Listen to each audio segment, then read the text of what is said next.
आषाढ़ मास के शुक्ल पक्ष की एकादशी को देवशयनी एकादशी कहा जाता है। इसी एकादशी से चातुर्मास का आरंभ माना जाता है। इस अवधि में कोई भी शुभ कार्य जैसे विवाह आदि नहीं किया जाता। मान्यता है कि इस दिन से भगवान श्री हरि विष्णु क्षीर सागर में शयन करते हैं और फिर 4 माह बाद उन्हें उठाया जाता है। उस दिन को देवोत्थानी एकादशी कहा जाता है। इस बीच के अंतराल को ही चातुर्मास कहा गया है। देवशयनी एकादशी को देवशयनी, महा एकादशी, थोली एकादशी, तेलुगु, हरि देवशयनी, पद्मनाभा शयनी तथा प्रबोधनी एकादशी भी कहा जाता है। चलो सुनते हैं देवशयनी एकादशी व्रत कथा। धर्मराज युधिष्ठिर ने कहा, हे केशव, आषाढ़ शुक्ल एकादशी का क्या नाम है? इस व्रत के करने की विधि क्या है और किस देवता का पूजन किया जाता है?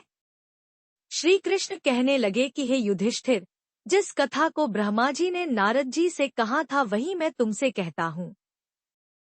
एक बार देवऋषि नारद जी ने ब्रह्मा जी से इस एकादशी के विषय में जानने की उत्सुकता प्रकट की। तब ब्रह्मा जी ने उन्हें बताया, सतयुग में मांधाता नामक एक चक्रवर्ती सम्राट राज्य करते थे। उनके राज्य में प्रजा बहुत सुखी थी, किंतु भविष्य में क्या हो जाए यह कोई नहीं जानता। अतः वे भी इस बात से अनभिज्ञ थे कि उनके राज्य में शीघ्र ही भयंकर अकाल पड़ने वाला है।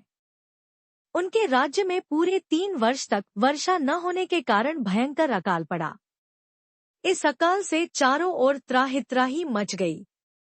धर्म पक्ष के यज्ञ, हवन, पिंडदान, कथाव्रत आदि में कमी हो गई। जब मुसीबत पड़ी हो तो धार्मिक कार्यों में प्राणी की रुचि कहाँ रह जाती है।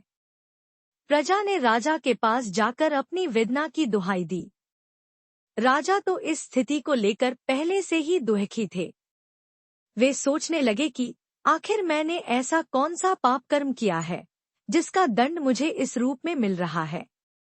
फिर इस कष्ट से मुक्ति पाने का कोई साधन करने के उद्देश्य से राजा सेना को लेकर जंगल की ओर चल दिए। वहां विचरण करते करते एक दिन वे ब्रह्मा जी के पुत्र अंगिरा ऋषि के आश्रम में पहुंचे और उन्हें साष्टांग प्रणाम किया। ऋषिवर ने आशीर्वचनोपरांत कुशल क्षेम पूछा। फिर जंगल में विचरने व अपने आश्रम में आने का प्रयोजन जानना चाहा। तब राजा ने हाथ जोड़कर कहा, महात्मन, सभी प्रकार से धर्म का पालन करता हुआ भी मैं अपने राज्य में दुर्भिक्ष का दृश्य देख रहा हूँ। आखिर किस कारण से ऐसा हो रहा है? कृपया इसका समाधान करें। यह सुनकर महर्षि अंगिरा ने कहा, हे राजन, सब युगों से उत्तम यह सतयुग है। इसमें छोटे से पाप का भी बड़ा भयंकर दंड मिलता है। इसमें धर्म अपने चारों चरणों में व्याप्त रहता है।